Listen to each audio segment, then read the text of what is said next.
Alright, let's talk about economic growth. It's one of those things everyone's supposed to care about, like flossing or the dangers of leaving a wet towel on the bed. But what is it really?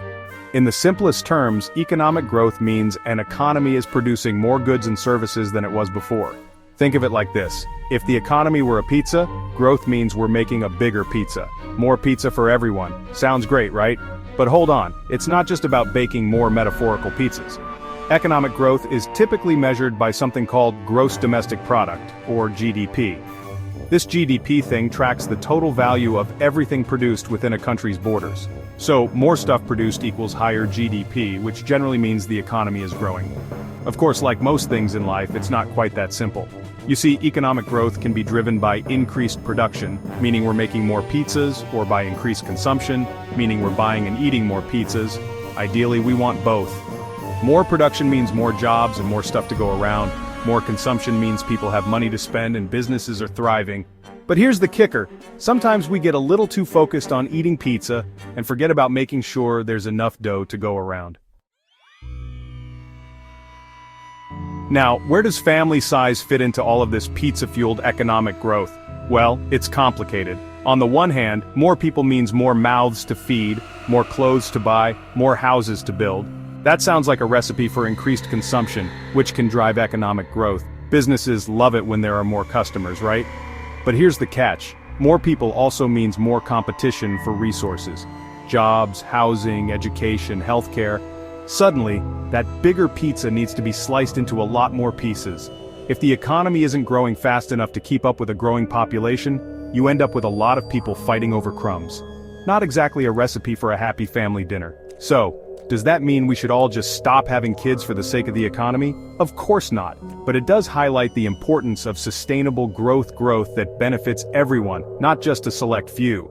It's about finding a balance between making sure there's enough pizza to go around and making sure the pizza is actually, edible.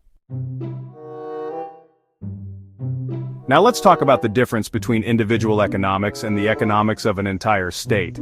It's tempting to think of a country's economy as just a giant household budget, but it's a bit more nuanced than that. Sure, both individuals and governments need to balance their budgets, but the tools and goals are different. When you're managing your own finances, you're primarily concerned with your own income and expenses.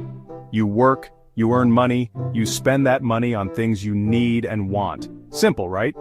Governments, on the other hand, have a broader responsibility. They need to consider the overall health of the economy, which includes things like employment, inflation, and yes, economic growth.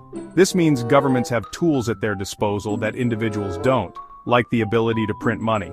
Though, let's be honest, it's usually best not to dwell on how that sausage gets made. They can also influence the economy through things like taxes, spending, and interest rates. The point is, while there are some similarities, managing a state's economy is a whole different ballgame than balancing your personal checkbook.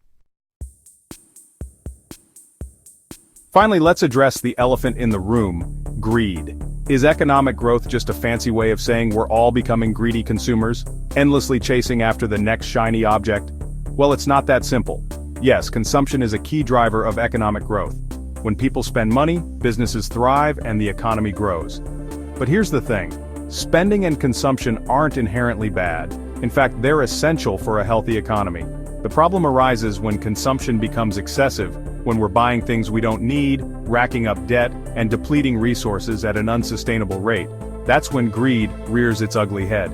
So, what's the solution? Well, it's not about demonizing spending or consumption altogether. It's about finding a balance, about promoting sustainable consumption that meets our needs without compromising the planet or future generations. It's about recognizing that economic growth, while important, shouldn't come at the cost of our values or our well-being. Because let's face it, a world obsessed with accumulating more stuff is about as appealing as a pizza made entirely of anchovies. And nobody wants that.